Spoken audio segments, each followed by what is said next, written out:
Welcome to Musings, a video and podcast series from the Space Inc., a Bangla Life initiative. Today we have with us Dr. Amit R, Baishya, who is an assistant professor in the Department of English at the University of Oklahoma. He teaches courses on postcolonial studies, cinema, and cultural studies. His monograph, Contemporary Literature from Northeast India, Deathworlds, Terror and Survival, was published by Routledge in 2018. He's also the co-editor of a collection of essays titled Northeast India, A Place of Relations, Cambridge University Press, 2017. Dr. Baishya translates short stories and novels from Assamese to English. His translation of Assamese novel, Jangam, The Movement on the Forgotten Long March of Indians from Burma during the Second World War, was released in May 2018. Welcome to the Musings. Thank you very much, Professor, for having me. I'm looking forward to our conversation. Today we are going to talk about something very apropos to our present times. It is about texts that represent the pandemic or the plague narrative. So, as we begin, text and a background of the pandemic narrative and how it is understood historically. Okay, to just give you a brief background on how I got interested in pandemic narratives, it comes out of something that you mentioned already, that I teach a class on zombies. And one of the ways in which you can think about the contemporary zombie narrative is to put it in the long history of narratives about pandemics. And there are a couple of features that seem to run thread across, and I'm going to use mostly Western examples here, although you can definitely talk about the plague narrative in terms of more Indian or Chinese context and stuff like that, but I'm going to focus more on the Western context here, right? So there's a way in which you can place the zombie narrative in the long history of what we call pandemic narratives. And these narratives have existed since antiquity. And to say that there's one peculiar feature which has remained constant, and if you go, for instance, to medieval texts like John Clyne's Annals of Ireland, you'll notice, for instance, that the notion of witnessing the plague, of dead bodies flying all around, falling all around, this becomes very central in the work, right? So this idea of bearing witness is central, but also connected with one other element that John Clyne in his narrative says that he's now the last person on Earth, right? He's the last person on Earth. So it's basically about the death of a particular, almost like the presumed death of a species, so in some ways. This keeps coming back in contemporary narratives as well. You can think about Mary Shelley's Last Man on Earth. You can definitely think about Richard Matheson's famous novel, I Am Legend, which was made into a movie with Will Smith, which is again about one person after the world has literally fallen apart and people have become mutant vampires and stuff like that, right? And then, of course, up down to contemporary zombie narratives like 28 Days Later, where you have Cillian Murphy waking up, for instance, in the hospital, and it's deserted London. He's the last person on Earth. So that's one trope that we can think of, right? But there's a certain peculiar, if I may put it, modernity or modern features of, let's say, the plague narrative as well, which I think I would like to focus on more. And here I think the sort of paradigm-setting narrative here is Daniel Defoe's Journal of the Plague Year, which is actually a novel, but is written almost as if it's kind of like a documentary, like a witness actually seeing certain things 50 years after the event, of course, the 1664 plague in London. I'm just going to briefly read out and very quickly read out one section to isolate three major elements, for instance, that come out, right? This is the first two paragraphs of Journal of the Plague Year. It was about the beginning of September 1664 that I, among the rest of my neighbors, heard in ordinary discourse that the plague was returned again in Holland. For it had been very violent there, and particularly at Amsterdam and Rotterdam in the year 1663, whither they say it was brought. Some said from Italy, others from the Levant, among some goods which are brought home by the Turkey fleet. Others said it was brought from Candia, others from Cyprus. It mattered not from whence it came, but all agreed it was come into Holland again. We had no such thing as printed newspapers in those days to spread rumors and reports of things, and to improve them by the invention of men, as I've lived to practice since. But such things as these were gathered from the letters of merchants and others who corresponded abroad, and from there on was handed about by word of mouth only, so that things did not spread instantly over the whole nation as they do. Now, there are three features I'd like to isolate here. We're talking about a text from, let's say, the incipient beginnings of what we call modern capitalism, right? One way in which we can think about this notion of globality is the spread of capitalism pretty much throughout the world. But the first feature, of course, is a precise dating, like 1664 September, right? So it's almost like a chronological marker. So again, you have this kind of like placement of that event in a certain calendrical or clock time, right? Let's say that way. That's the first aspect of it.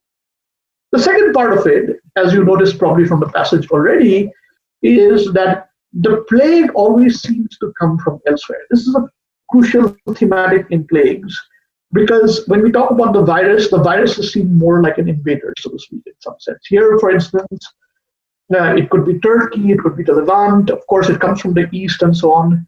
And then it matters not whence it came, but now it is here.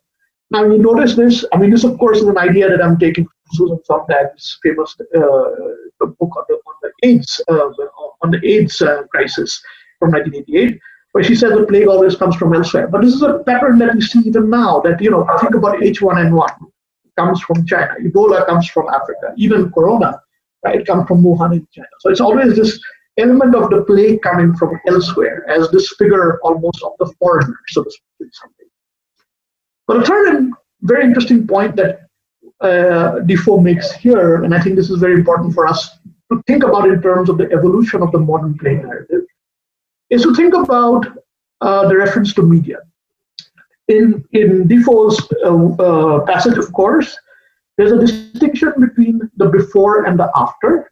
Earlier, before newspapers or print capitalism really begins to get consolidated, so to speak, in some sense, news spread through rumors and by words of mouth and the letters of merchants, so to speak, right? But now, because of the newspapers, there's a certain sort of space-time compression, and things spread instantaneously. And I think this is an important element that we find out here, that if you think about the plague narrative in some ways, we can actually do a sort of a progressive archaeology of modern media itself. I'm not going to read out the section from Albert Camus' Plague, but if you read, for instance, the second chapter of the Plague, there's a reference, for instance, both to newspapers, right? As rats begin to come out, there's a reference to newspapers and the way in which civic participation happens through newspapers. But very interestingly enough, there's also in that particular chapter a reference, for instance, to radio broadcasts and how panic spreads very quickly through radio broadcasts, so to speak. You can even think, for instance, about radio, the famous case of Orson Welles saying the Martians are coming, creating panic pretty much all throughout. So you have from the newspaper to the radio going on already in elements like in texts like the Plague by Camus. By the time you come to zombie narratives like 28, like George Romero's Night of the Living Dead, the television comes in as a medium of disseminating information. 28 days later begins with a scene from the surveillance camera. So again, there's a way in which you can think about this progressive evolution of the media itself. I'd just like to end briefly by talking about a clip from World War Z, the movie, or World War Z, as we'd say in India, but which is Max Brooks' novel, which was made into a movie starring Brad Pitt. If you look, for instance, at the opening credits of this movie, which is all I would ask you to watch, because it's a pretty rotten movie overall, I think, right? But if you think about it, the way in which it opens is that it opens with slow music and scenes of everyday time in the sphere of globality. You're in New York, you're in India, you're in Shanghai, scenes go pretty much all over, and you have the ordinary slow rhythms of everyday life at the beginning. Then, of course, there's a scene around, let's say, the 30-second mark of the opening credits, where you have people coming out of the metro in New York, and then you have the sound of, let's say, radio broadcast, television broadcast going on in the background. Still, the music is slow, but there is picking up its tempo in some ways ominously, right? By the time we come, for instance, to the plane flying out or sequences from television and so on, right? You have this ominous thing about like dolphins being beached. It seems like the first marker of the plague. And in fact, think about it, that even now when we think about the coronavirus, initially it seemed to happen out there, right? In November, you heard reports about Wuhan district being shut down. It seemed very distant for you in some sense. But progressively, just like in general the plague year, initially it begins in a parish, and then it spreads parish by parish. Here, on the other hand, if you think about the spread of corona itself, it moves almost globally, and especially it comes closer and closer. A personal example, I didn't think of this as a big issue till this was brought up in a department meeting in March, that we might end up actually locking down our university. And everyone was like, okay, and in 2 weeks, the university actually locked down. And it seemed like that happened very quickly. So it's like comes out in slow waves. And by the time you get to the speeded up montage in the opening credits of World War Z, right, you're bang in the middle of the crisis itself, right? So you have these images of insects, of wolves, and insects. On the one hand, insects like the vectors of disease. Wolf basically as a sort of aggressive Homo homini lupus, or man is wolf to man, the famous Hobbesian idea. And then it comes to that point itself. So there are different patterns that come up, and I think here, the plague here is a paradigm solution. I'm interested in one segment where you talked about the media and the role media has in this narrative. Where do we see is this a similar pattern that you see in the narratives and now as more and more coronavirus stories are coming out, or is there slightly something different operating in our present moment? There are two ways of looking at this, right? On the one hand, of course, this question about plagues being infectious can be there's sort of a homologous or a comparable thing that we can talk about to the idea of the infectious potential of media itself. It's already there, for instance, in the Defoe passage that I read out. For instance, he says, we had no such things as printed newspapers in those days to spread rumors and reports of things and to improve them by the invention of men, as I have lived to see practice since. Now, it's interesting that he uses the word rumor, right? And rumor, of course, you can think of this as a speech act in its own right. I mean, many people have talked about, for instance, rumor as a particular form of speech without an author. You don't know who says, what's the origin of that particular thing, but then it sort of spreads infectiously mouth to mouth, pretty much like a virus, so to speak, in some ways, right? And that's the viral potential, if you may think of it in terms of, think even about how news goes viral, right? So again, the question of, let's say, one coronavirus patient containing the virus is enough to create a lockdown because of the fear that it could spread. The same thing goes on in this comparable manner with the viral spread of news. And here, of course, when we talk about rumors, think about its contemporary avatar, fake news, right? This idea of fake news, of course, is the more, if you may put it this way, the more digitally viral spread of what we call the notion of rumor. If rumor basically is authorless speech or speech without signature, so to speak. Same thing goes on with fake news as well. A good example, for instance, around mid-April, there was this sudden spread of memes and WhatsApp forwards and stuff like that in the various forms of media saying that Israel had found a cure, for instance, to the coronavirus. Now, if you look at the news carefully, it hasn't been patented, it's still being tested out. But the idea, of course, is that it started somewhere, and then it started spreading virally. And of course, then people are like, especially, for instance, right-wing Indians in India, many of my relatives and so on, were forwarding me stuff like, thank you, Israel, savior of humanity, and stuff like that. But of course, now we are in July, more or less in July, more or less in the middle of June, but there's no confirmation of that yet. But that's an example of what goes on.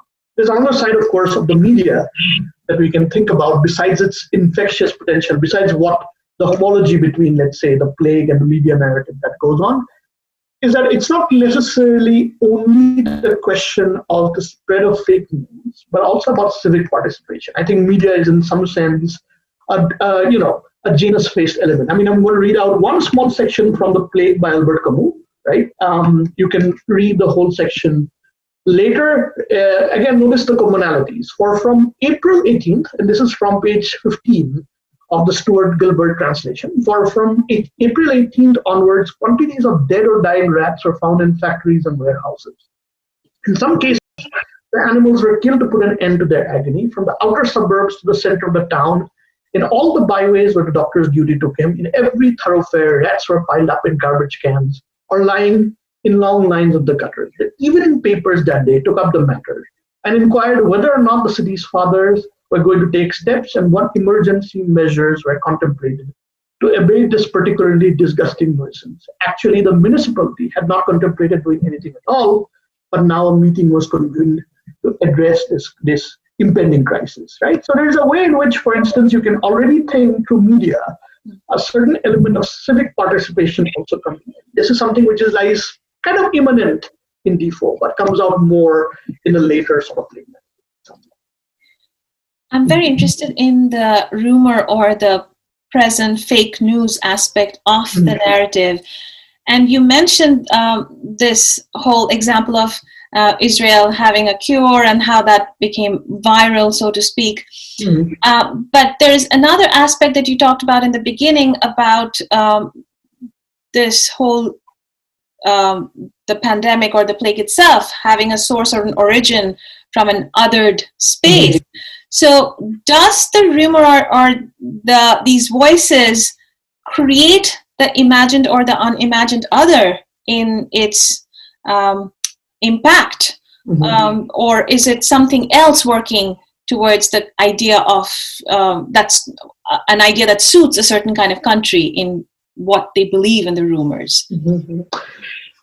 I think here we have to distinguish two things in terms of how pathogens or the sources of plagues or pandemics are often imagined.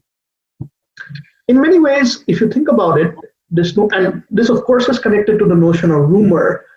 Who starts it, you don't know, but then it begins to spread virally. Just like the plague comes from elsewhere, rumor always comes from a sort of a unknown elsewhere, so to speak. It's almost like a placeless place, if you can put it that way, right? So there's a way in which, for instance, typical plague narratives, I think, bring to its extremity certain discourses which are relatively common also in our auditory discourse, which is this idea of, let's say, the invader or the foreigner. Because in many ways, plagues are tales about foreignness, so to speak, in some way. And here, on the one hand, you can think about it in some sense that the imagination is, and especially in modernity, in modern narratives, the imagination is that of the body as an autonomous entity, or the nation's body as a sort of a closed, autonomous, sovereign unit, so to speak. And then an invader coming from elsewhere, right? An invader coming from elsewhere, so to speak. So the virus literally, or the pathogen literally becomes the invader. As I said, you don't have to look too far ahead. You don't even have to look at plague narratives. Just think about discourses of immigration and how, for instance, immigrants are often figured, whether in India or the US and so on. You had our home minister infamously calling, immigrants termites, for instance, right? This insect imagery, or for that matter, this imagery of this tiny being that comes from elsewhere, but in some way assaults your bodily autonomy, right? This is the idea of like the virus as parasite that attaches itself to the body, and then in some sense, it fundamentally sort of fragments what you would call this imaginary unity of the body, so to speak, in some ways, right? This autonomy of the body, so to speak, whether we think of it as individual bodies or national bodies, we say. So there's that element of foreignness, right? The foreigner coming from elsewhere. And then, of course, is exacerbated by rumor as well, right? The invaders are coming, and you have this panic coming in, just like the Martians are coming for Orson Welles. It's like the invaders are coming from elsewhere, creating panic. And panic is always, think about the affect or the emotion, for that matter, of plague narratives. Panic is fundamentally that, right? It's always about bodies and movement, escaping, and so on and so forth. So that's one way of looking at this. However, I've also been sort of working a little bit on narratives about viruses. And I think there's a different way in which you can think about viruses, especially from the standpoint of deep time, right? Not just the time of humans on the planet, but you're going back to pre-human, right? effectively times before the humans, so to speak, or maybe even the future where humans, the species does not exist. And then if you think about it, the virus has actually played a big role in evolution. It's a peculiarly its ontology or its sort of ontological makeup is very peculiar. It's like a seed. A seed is technically not life, right? It is both life and not life. It could be life, it may not be life. The same thing goes on with the virus. It could be like, it could be something which attaches itself as a parasite, and very few viruses actually come to that point where they destroy human or animal life. But in many cases, viruses also exist as symbionts. And the symbiotic element of viruses, of course, could change between different beings. What could be dangerous for one might actually be beneficial for the other.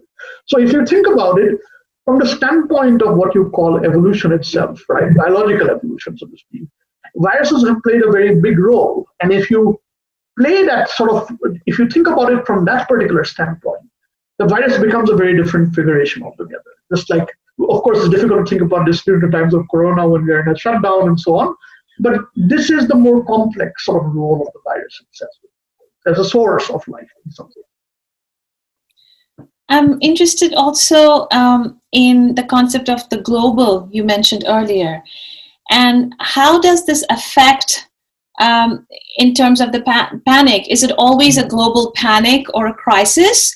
Or are there means to see a pandemic narrative towards understanding a global solidarity also? Mm-hmm. That's an interesting question. Now, when we think about the concept of the globe, right? I mean, the concept of the globe is not the concept of the world, it's not the concept of the planet. I mean, these are all differing concepts, even though sometimes we use them very closely together. While there are aspects of globality in antiquity and medieval times, and you could definitely think about global migrations and stuff like that, right? When we talk specifically about the globe in that complex thing called globalization, here we have to think a little bit, in some sense, about the standardization of time throughout the world, right? Effectively, in some sense, you can think about this through the framework of the adoption of a universal time standard, and also the imagination of, let's say, the globe through a certain sort of rational mapping of space, a Cartesian mapping of space. Almost like you may say Newtonian time and Cartesian space come together to create this idea of what we call the globe, so to speak. To give you an example, let's say if we did not have this notion of a universal global time standard, think about a fear which was there at the end of the millennium, which was that about Y2K, bringing the entire system crashing down. Now that can only happen when, of course, the time unit is one kind of homogeneous empty standard, so to speak, in some ways, right? And what this does, of course, is that through, let's say, the mediation of number, right? Mediation of the supposedly neutral sort of element of number, like September 1664 or April 18, 530, and so on and so forth, right?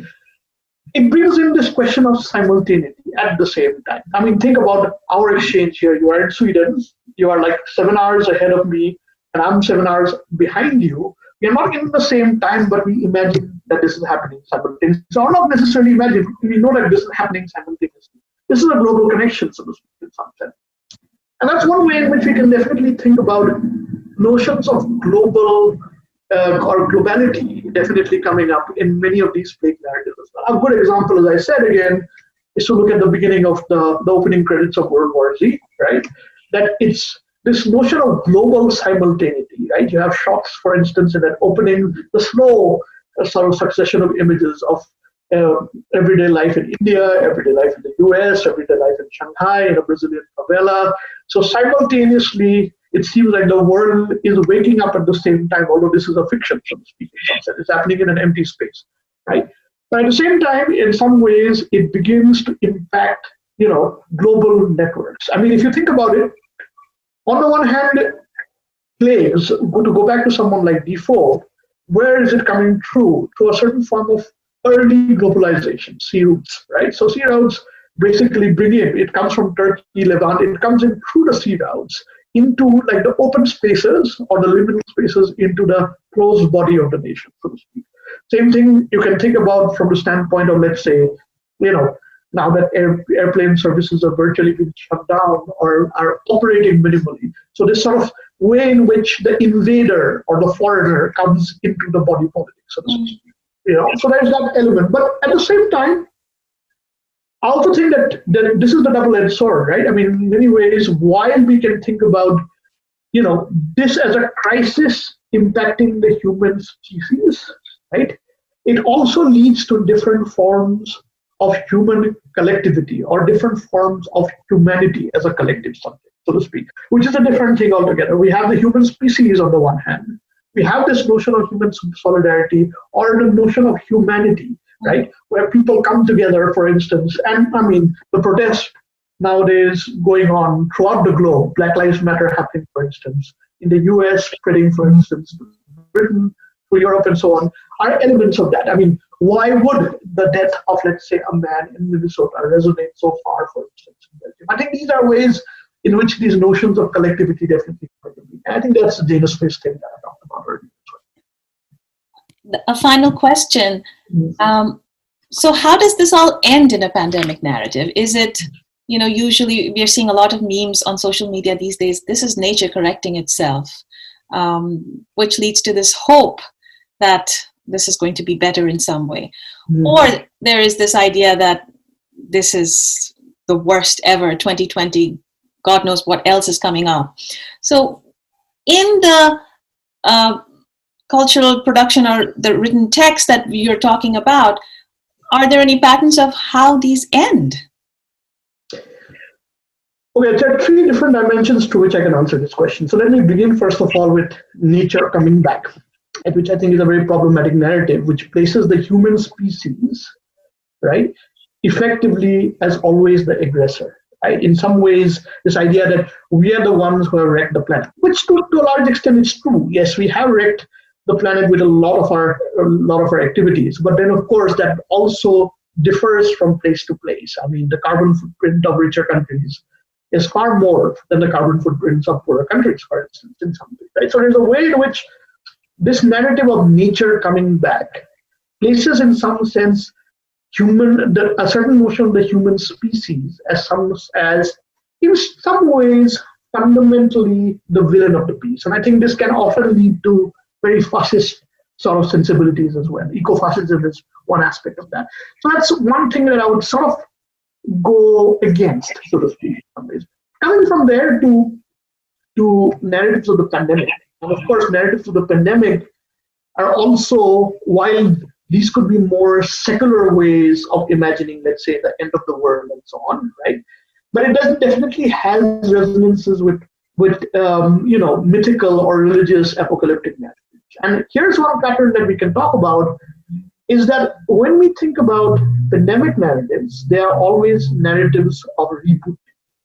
Now let me explain what I mean by that, right? So let's say pandemic narrative of rebooting. Rebooting. Right? They're rebooting. Like the way I would try to explain this to when I'm teaching this is to say that, let's say your computer crashes, and for instance, you're rebooting your computer, and then of course it comes back to life, or it doesn't come back to life, or whatever, right?